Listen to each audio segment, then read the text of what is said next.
You're listening to Your Words Unleashed podcast with host Dr. Leslie Wong, helping women scholars master their writing habits and publish a book that matters.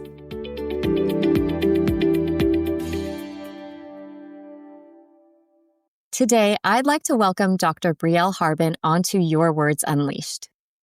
Dr. Brielle Harbin is a political scientist and award-winning educator, as well as the founder of Your Cooperative Colleague, where she helps college faculty create values-aligned, fulfilling work lives that avoid grind culture, burnout, and self-erasure. Amazing. Through writing rituals, energy protective systems, and culturally grounded care, Brielle supports purpose-driven scholars, especially women of color and non-binary faculty of color, in reconnecting with their brilliance.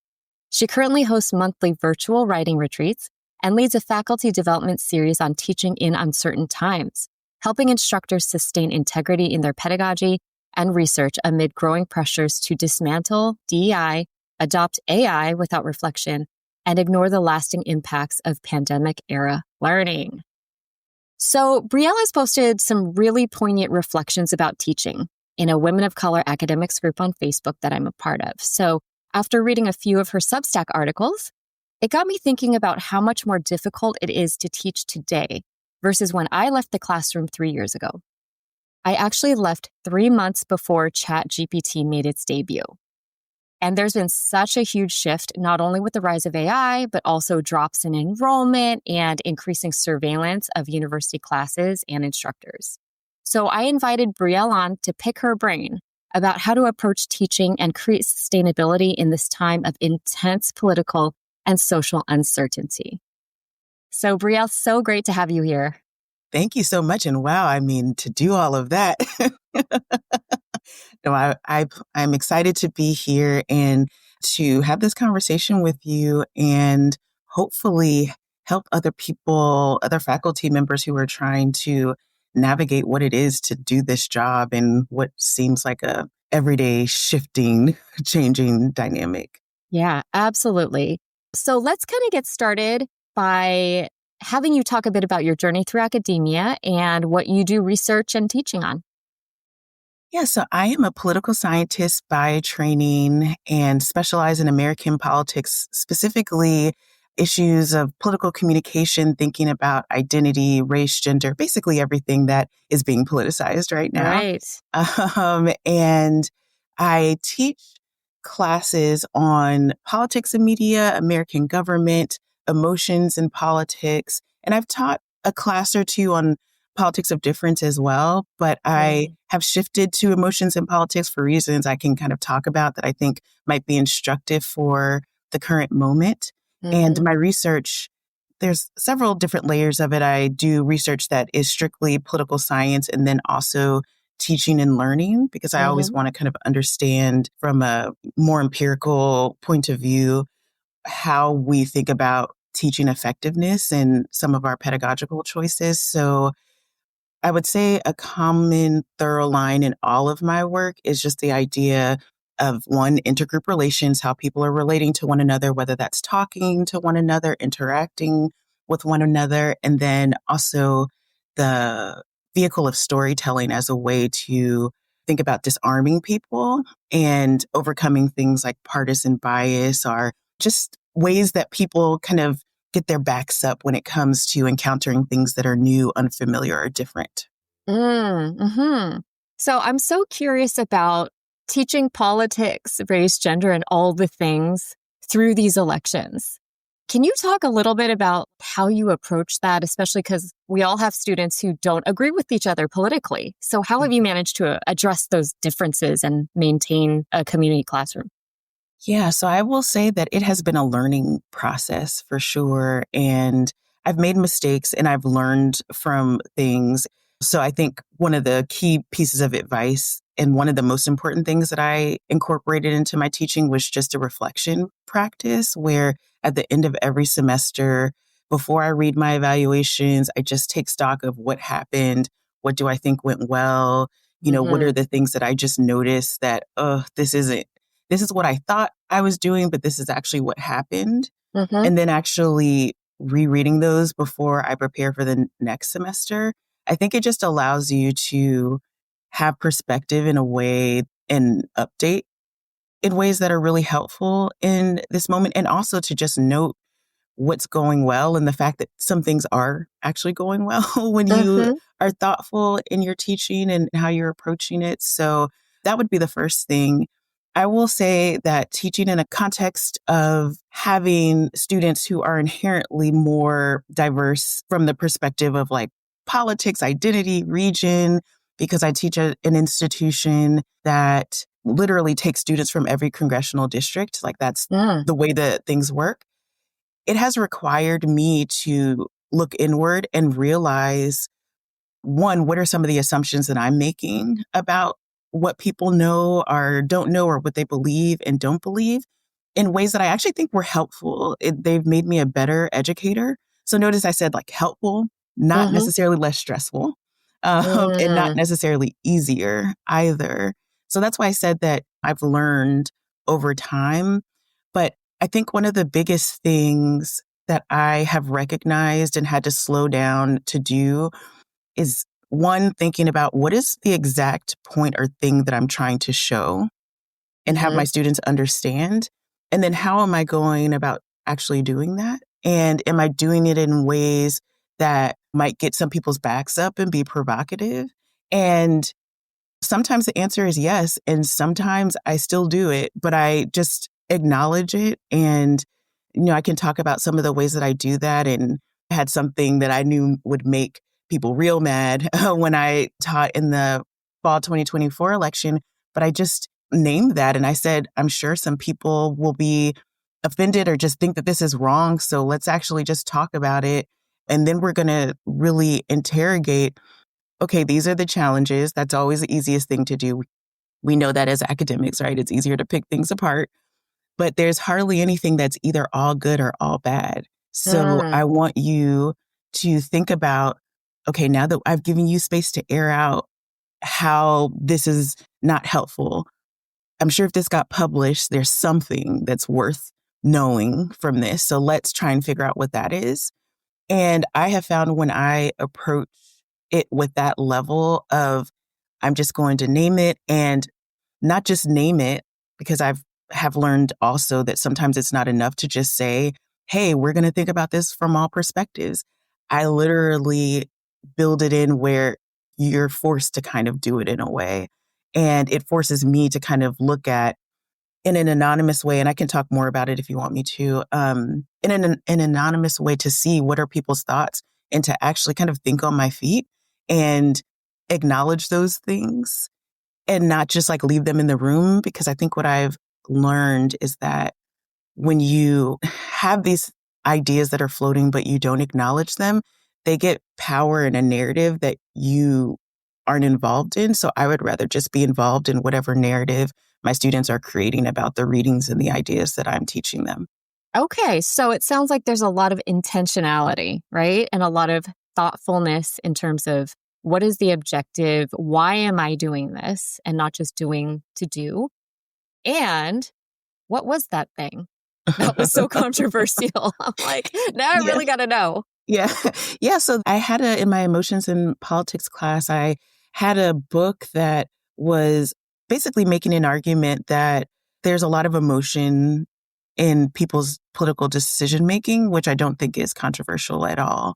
But it made an argument that people who were liberal tended to use more rationalist thinking and lean more Mm, into scientific inquiry.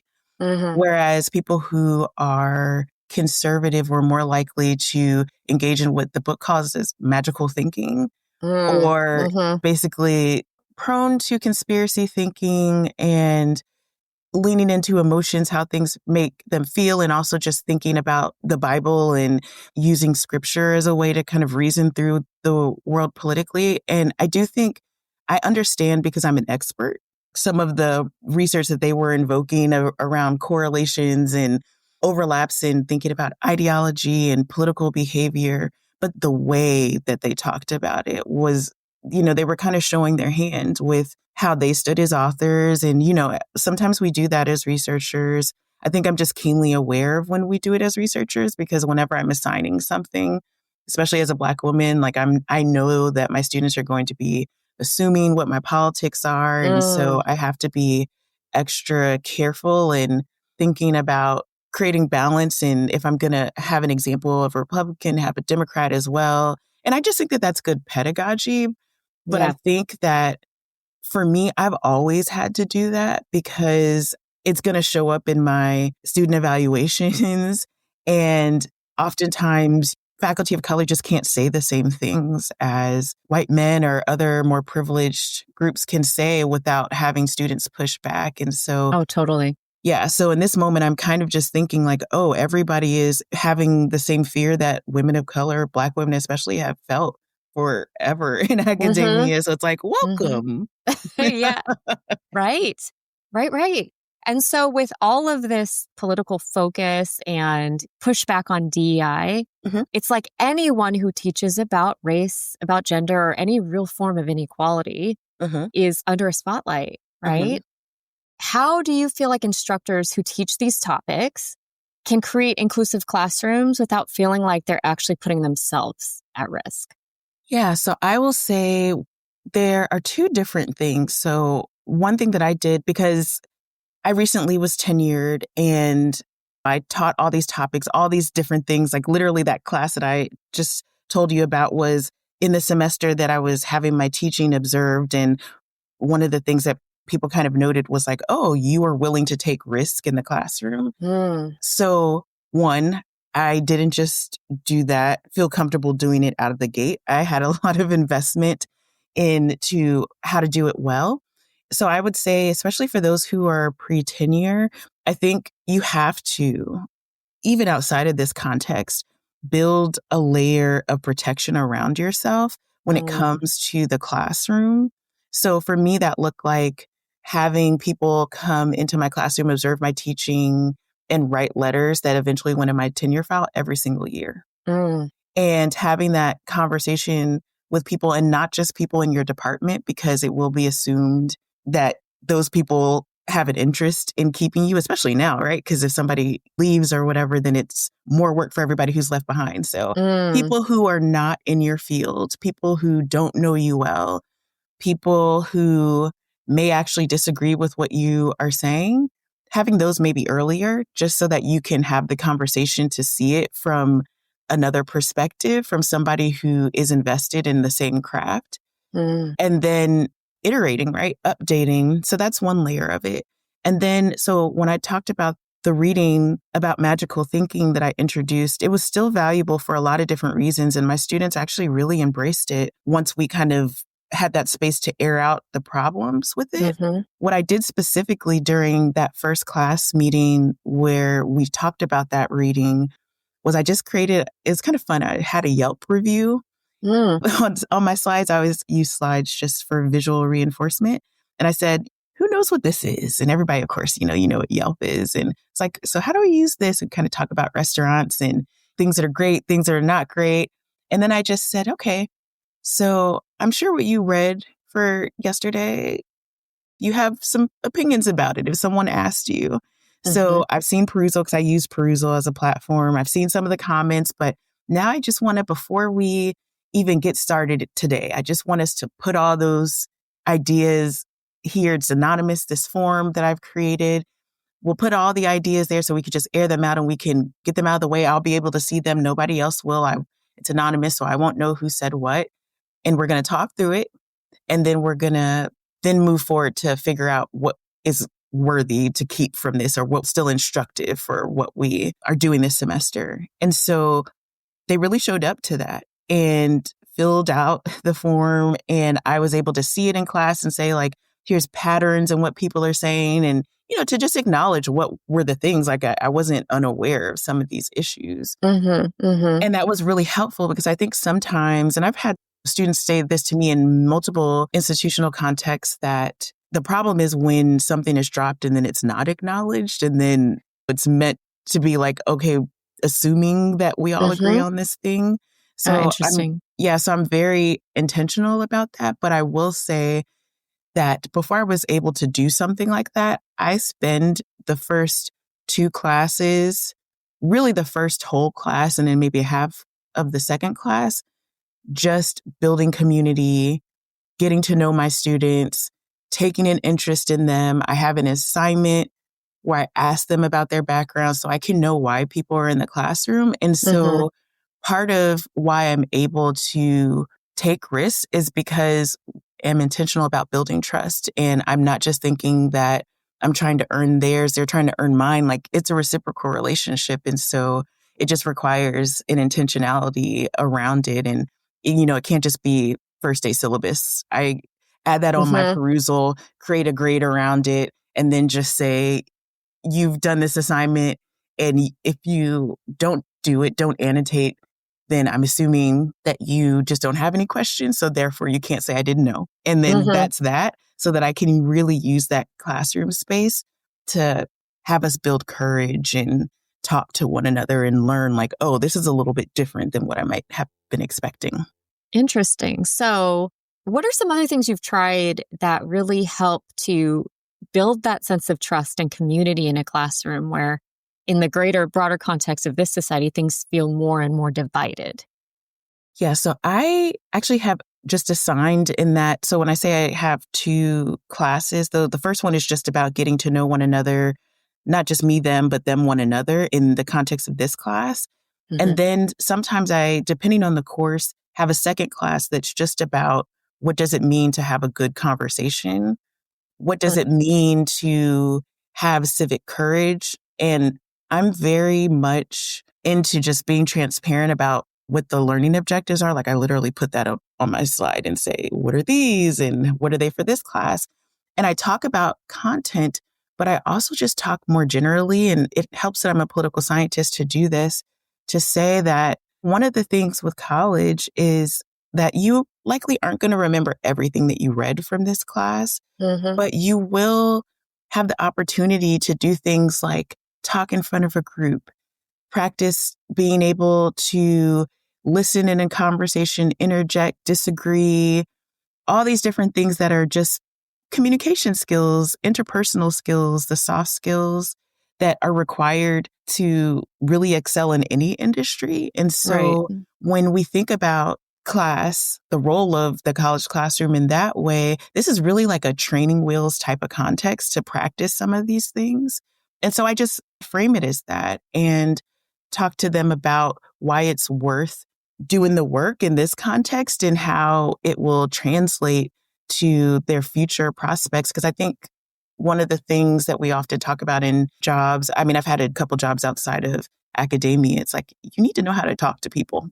Like, that's just Ideally, basic.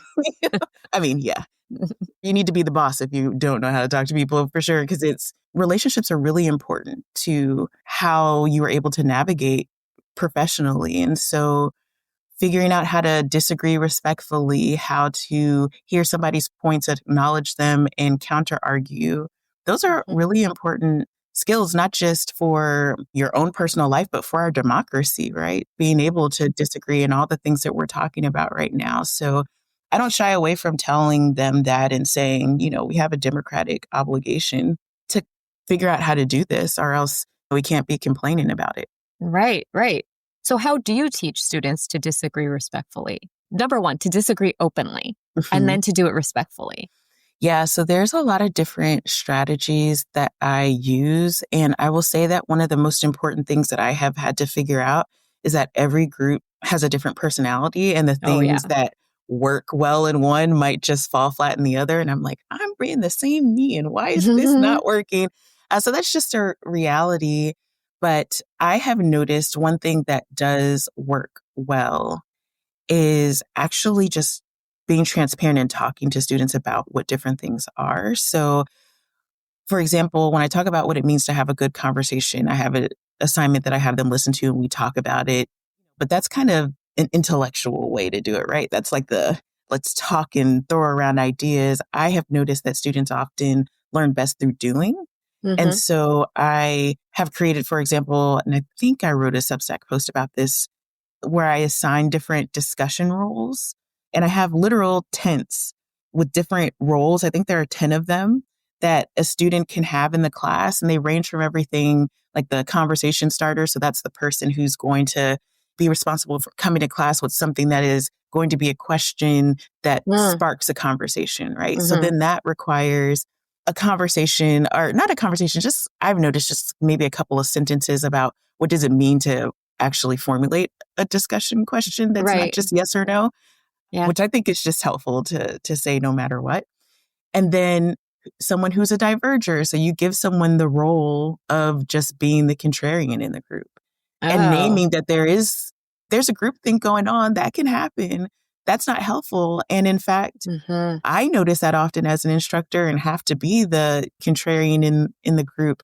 And sometimes the reason I say that this teaching, being an educator, has helped me grow is like, I found myself in positions arguing like really strongly for things I don't personally agree with, but that's the name of the game. And really a big thing that I do is assigning a reading about intellectual humility and the importance of intellectual humility and how it connects to just what we can know from a scientific perspective if we are willing to not just assume that we know everything there is to know about a topic. And so when I start from that perspective, I've not had many students who are kind of like, no, I disagree with being open to new information. So you really have to scaffold and do the work to show them why it's important to do this and not just that it's valuable. Well, I think that's great. But I think also assigning something about intellectual humility also shows the class that you are coming from that place. And I think that too many instructors, for whatever reason, like lack of training or whatever, go in feeling like I have to present like I do know everything. If I don't know everything, then I'm not qualified to be here. So, you know what I mean? So it's almost like you are telling them it's okay. And actually, this is the right place to be. Yeah, someone has actually, so one of my earliest observations was a faculty member who told me that he was just really stunned and really impressed with the fact that a student asked me a question and I said, I don't know, but I'll look it up and I'll come back to class and tell you next class. And I was like, well, I didn't know. So I was going to look it up because I'm just not going to make something up. But I just didn't, what you just said, it never dawned on me to just make stuff up and to pretend like I know everything. I never thought about it from that perspective. I think probably the way that I experienced this was just like over efforting with trying to read everything and make sure I had notes and all that kind of stuff. But I've just never really felt like I won't say I don't know. And I have had students who have noted that I show intellectual humility. And I will say that this didn't come from just a place of, I want to be virtuous. It really was just students can misread you.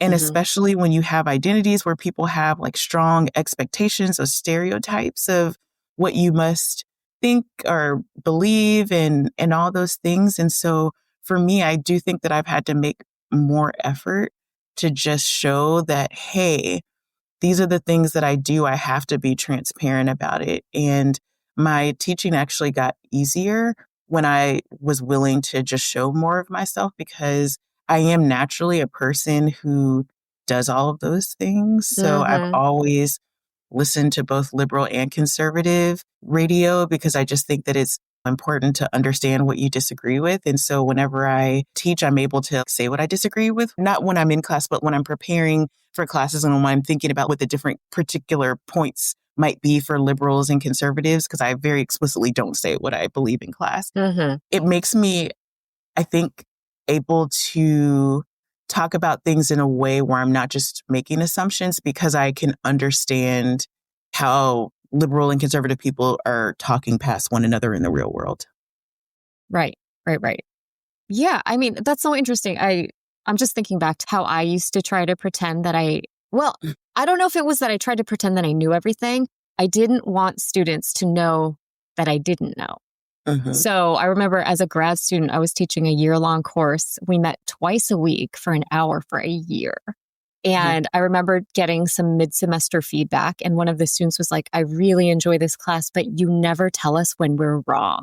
You never tell us. And I was like, oh man, like that totally changed how I approach things because I was like, I actually have to say what I know or say what they know, right? I had to sort of just take more of that role.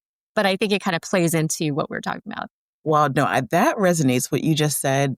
Saying you're wrong, that feels that I don't know if I've actually said you're wrong. I always try and that's just definitely the gender politics where you just like put it in a nice sandwich. Like here's what's going well with this, and then here's where it kind of went astray. So, Right. so so I definitely know what you're naming in that, and that does resonate. And I think one of the things that I do when I'm thinking about it from that perspective is, I guess for me, I don't want to say that something is wrong unless I'm actually sure that it is.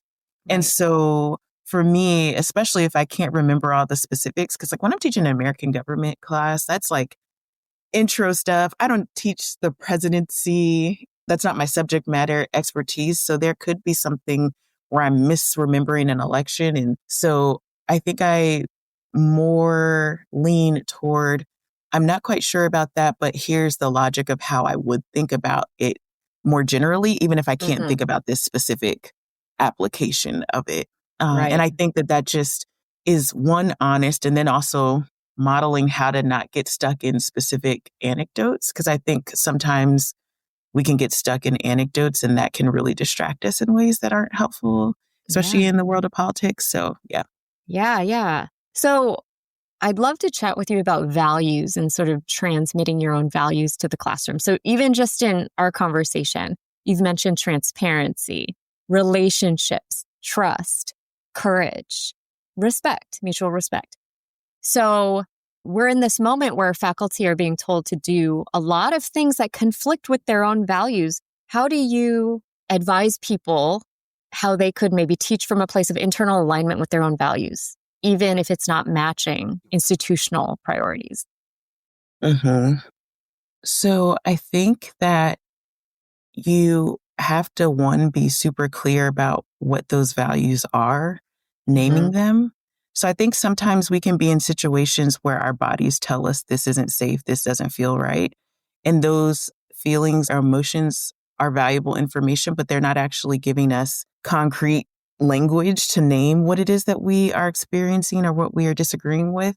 And so I think that it's a worthy exercise. And I wrote about this for a recent post, that sitting down in grad school, I always had this practice of sitting down to write a mission statement. And for me, I knew that I needed a mission statement because I needed to stay connected to the why of what I was doing. And the mission statement helped for a long time, and then it didn't. And I realized it's not just that I need to name what my commitments are, but I need to take a second step of saying what I need, like the conditions that are required for me to do that. And then secondly, what I'm not willing to do. So having that beginning of semester practice, annual practice to really dig deep and do some self-reflection is really important in these times, because you might have to make hard choices about things. And so you might be put in situations where you're asked to do things that you disagree with. And I started calling the latter exercise rather than just like a mission statement, but like a mission filter, because this is my mission, and then I'm filtering through what aligns and what doesn't. And sometimes I have control over what I am able to say yes or no to, but I'm always taking stock of those things and thinking about every decision in the context of all the other decisions I'm making. And so that's my way of doing it. That doesn't have to be the only way to do it, but I think it's a really important thing to do in this moment as an educator. And I think that sometimes you will have to be brave, and you will have to do things that might hurt you in the short run. But when you have the mission filter with you, then you know why you're doing it. And when you have to experience the consequences, you understand why. And so it's easier to experience those consequences when you've actually named what your values are. And then also you can realize like, I just disagree with this, but this is not the hill I'm going to die on. Right. Because there's a spectrum of these things. So, and all those things are different for each of us. So I just think that it's really important to create these kinds of practices that I think sometimes as academics, we can feel like, oh, this is fluffy, kind of waste of time. It is not waste of time, Oh, because no, of course. when Yeah. when you are feeling conflict and your brain is not clear, so you can't create, like, we're creatives, right? As academics, you need clarity to be able to do your work. You have to take the time to do it. Yeah. And it's never talked about. I don't think in my 20 plus years in the academy, anyone ever said, have you done your reflections yet? And created your intentions and really thought about your values that you want to bring to your teaching and your research? Like, not a single Well, time. I could tell you, I mean, the thing is as somebody who, has led a workshop on this and led it more than once, just getting people to come to that as a valuable thing in and of itself Mm, is challenging. I always have to put it in to something that's more tangible. I can't yeah. just sell the thing. But the people who come say, oh my God, this is such a relief. I wish somebody would have said this to me. And it's like, how can I get people to just do this thing? Yeah. No, I know. And Because yeah, you have to also relate it back to the values of the academy, which is usually around productivity. So write more by reflecting on your values, that sort of thing. And it's true, you can. It's just not the only outcome, right? yeah. And I think it's actually when you try and tie everything, trying to be so transactional and instrumental with everything, it's hard to just really listen to you. Mm-hmm. Because when you're thinking about getting your writing done, then it becomes a whole thing of like, where am I trying to publish? And what do the people who review for this journal, what do they want? Like, it's not Oh, I know. you. I So know. that's why doing it as a separate exercise will help you figure out, I don't really care if my article is in the top 3 journal, because the people who are actually reading my work and engaging with it are in this other subfield journal, and it's actually going to be read and cited. And that matters more to me than Yeah, the prestige of this name. Like, those are exactly. the things we have to make as a calculus. This mission filter exercise sounds awesome. Do you have a Substack article about it? And or can you write one? Because I'd love to be So able to, send listeners to it. yeah, no, I have written about it. I was trying to remember the title of the post. There's one that is related that I can just give you if you put in the show notes, Yeah. that's on there. And yeah, it is something that I am going to just spend a lot more time talking about, and also just trying to figure out how to pitch to people in a way. Mhm. Maybe people who are listening now are going to be like, oh yeah, I want that. They will want So it. they can, yeah. They I will hope want it. so, because it just everything with academia to me has just been a process of like figuring out how to protect your peace. Mm. And, you Mhm. know, Mhm. you can't do that. Just, you can bend so much that you just break. So these kind of things, like making strategic choices about where you bend and not, and then just realizing like, okay, this is the career that is most important to me to have, like to be able to say these things, to write these things. And as long as I'm able to do that, then I'm okay with if I don't get the R1 job with a $100,000 research fund, or, all those different things, Yeah. because maybe that is not aligned. But that's okay, because you're still just doing the work that you care about and serving the communities that would propel you to do this by all other means, really not very rational thing, like spending this much time in school. and And getting paid so little afterward as well. yeah, So, yeah. mm, can we talk a little bit about the relationship you see between teaching and research? Mhm. I feel like institutions are always separating them out, and teaching can Mhm. be seen as a real distraction from research, especially at R1 schools. How do you see them Mhm. being actually interconnected? Yeah, so I have used my teaching as a way to be able to dig deeper on topics that I care about. So I was not formally trained in emotions and politics. So a lot of that reading and learning that I did, I was able to do because I was preparing a class and I was talking my students through it. So just in that way, and I think this is probably the most obvious way people talk about it, you can create a class on a topic that you're trying to think more deeply about. Hmm. But I think something that is less intuitive is just there are so many different dynamics that are happening in our classroom that are things that we care about for our broader society.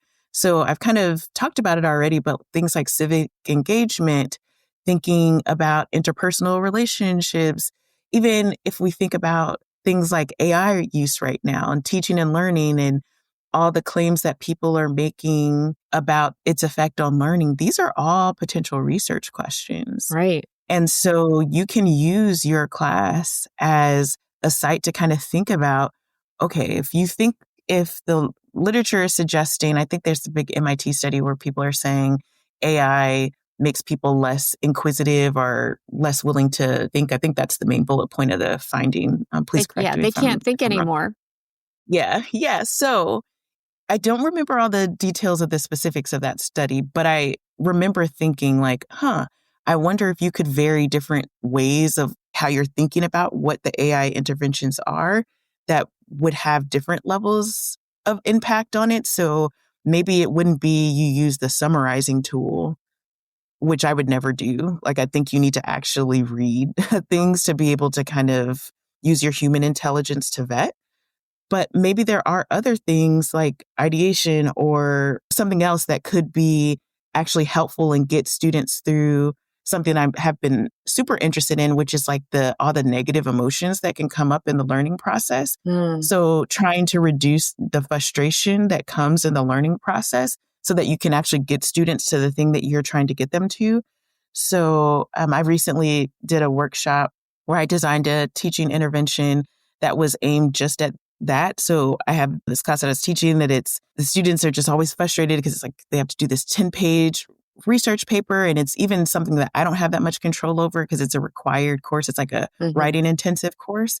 And so if I know that students are going to feel frustrated by this because they're still learning some of that, they're still in transition and still kind of learning what it means to write in college versus high school, perhaps I could use AI to help me speed through some of the things, the common mistakes that I know that they're going to do because I have taught this class and seen them so many times. So I think that could be a way to kind of think about it. And when I did that presentation, one of the interesting things that people said is like, oh, you should just think about writing that up and then so you can publish, because I'm sure a lot of people will want to think about this because it's like a perennial question. The students don't want to write the paper. We don't want to read it.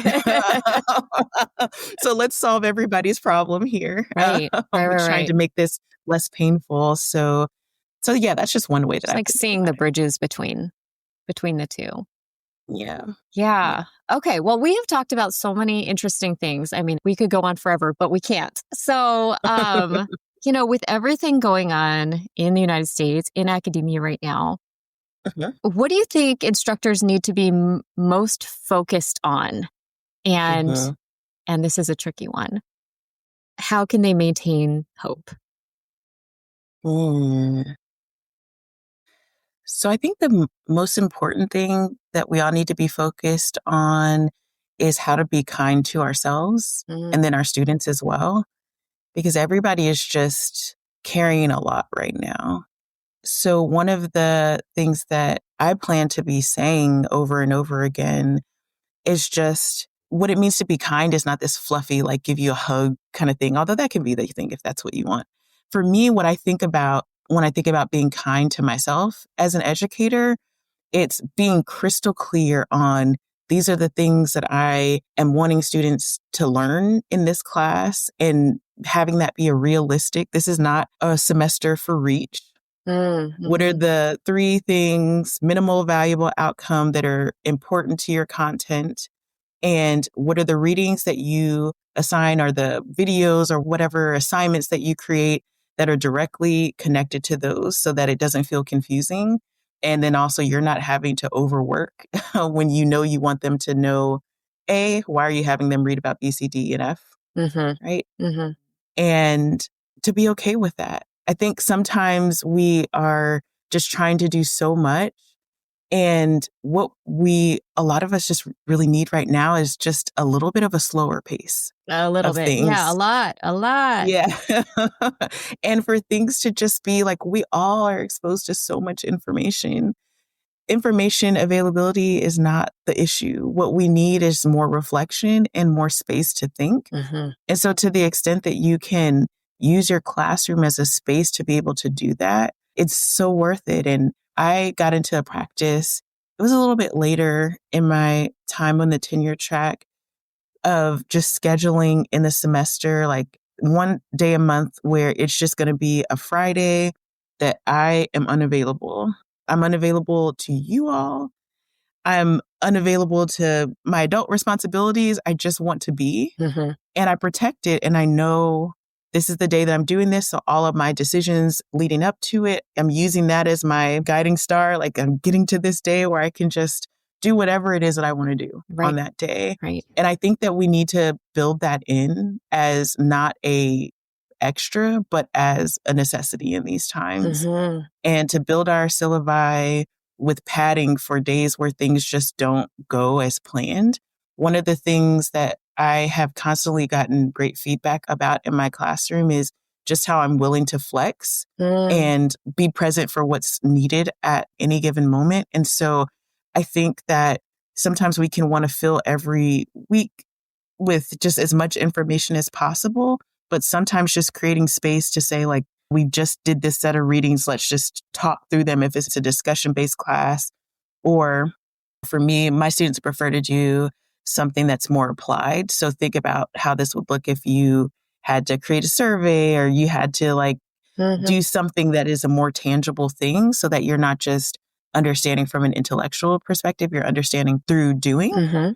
I think that's really valuable as well. Less is more. Less is more. Yeah, basically. Yeah. And being really intentional ahead of time.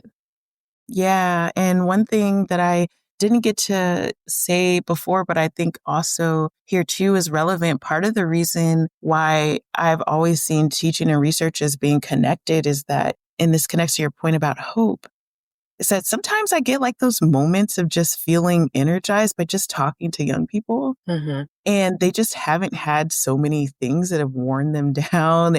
And they just have, in some cases, like a little bit of naiveness, but I think that that's healthy, right? To be naive enough to not just think about every bad thing that could happen in a situation and just to have a rawness and a level of openness and honesty about things. And so for me, when I think about teaching as research, it's also because when I'm talking to my students, I'm able to think about, oh, all of us as scholars are kind of assuming that this is a thing, but here's somebody from Gen Z who hasn't been invested in thinking about this for 15 years, who's bringing this really good point up that I hadn't thought about. So taking note of that and not just assuming that we are the only ones who could be teaching in the classroom, I think. And I've always believed that young people have something valuable to offer. So I remain hopeful because I know if I show up and I do all the things that I am committed to doing, that hopefully there will be the next person who's a decision maker who will remember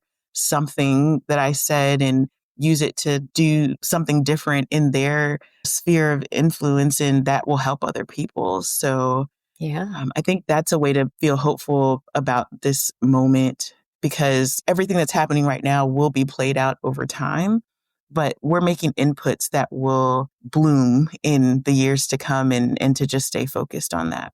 Amazing, amazing. So intention, reflection, dropping our assumptions, staying open to new perspectives. Brielle, thank you so much for your time. This has been super great. And what are the best ways for listeners to connect with you and learn more about what you do? Yeah, so I think if you are interested in following or some of my thought leadership around this and just how to think about this right now, the Substack is the easiest way to do it because I show up to that space every week, every Wednesday, 10:30 a.m. You get a new thought about something related to teaching, research, or life in the academy. And I do lives periodically as well to just have conversations. I'm using that as my place where I'm thinking about things. And so everything else that I do, you will get exposure to it by being in that community, in that space. Okay. How do they find that? Yes. So it's notes from a work friend. And so if you're on Substack, then you can just search that up. And then I think we could just drop a link to how to subscribe as well to put in the show notes. Yep. And then you can always find me on LinkedIn as well, because everything is linked. That is my main social media. Good to know. Good to know. Everybody, please join Brielle Harbin's Substack. It is amazing. Thanks again for your time, and I will talk to you all again soon.